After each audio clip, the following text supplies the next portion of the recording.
I am confused. Being philosophically consistent and being a very honest person, I'm sure you can tell me where God came from.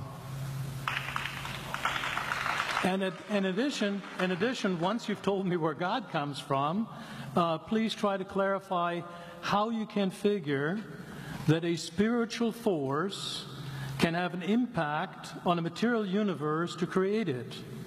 I think that some years ago we already talked about that kind of thing in philosophical circles at any rate, by posing the question, if angels are made of spiritual matter and a pen is made of material matter and spiritual matter displaces no space, how many angels can dance on the tip of a pen?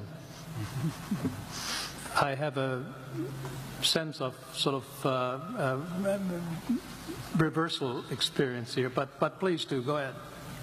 You got 5 minutes. Now, I just want to know which question. That's all right. You may take the rest of the minute. We're supposed to do one question at a time. Which one would you like?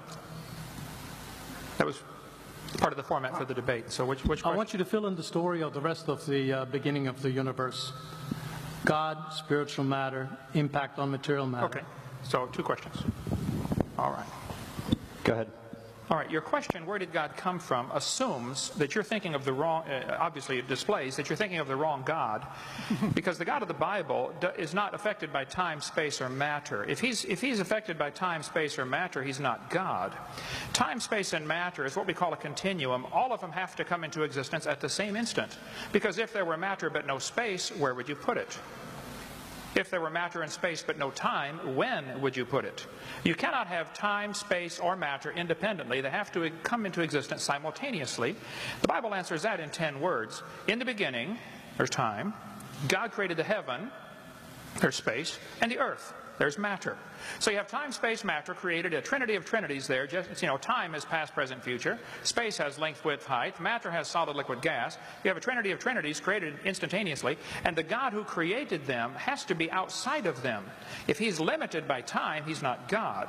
The guy who created this computer is not in the computer. He's not running around in there changing the numbers on the screen, okay? The God who created this universe is outside of the universe. He's above it, beyond it, in it, through it. He's unaffected by it.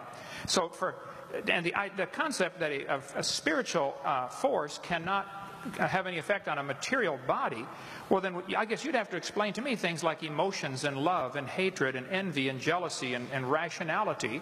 I mean, if your brain is just a random collection of chemicals that formed by chance over billions of years, how on earth can you trust your own reasoning processes and the thoughts that you think? Okay, so your question, where did God come from, is assuming a limited God. And that's your problem. The God that I worship is not limited by time, space, or matter. If I could fit the infinite God in my 3-pound brain, he would not be worth worshiping, that's for certain. So that's the God that I worship. Thank you.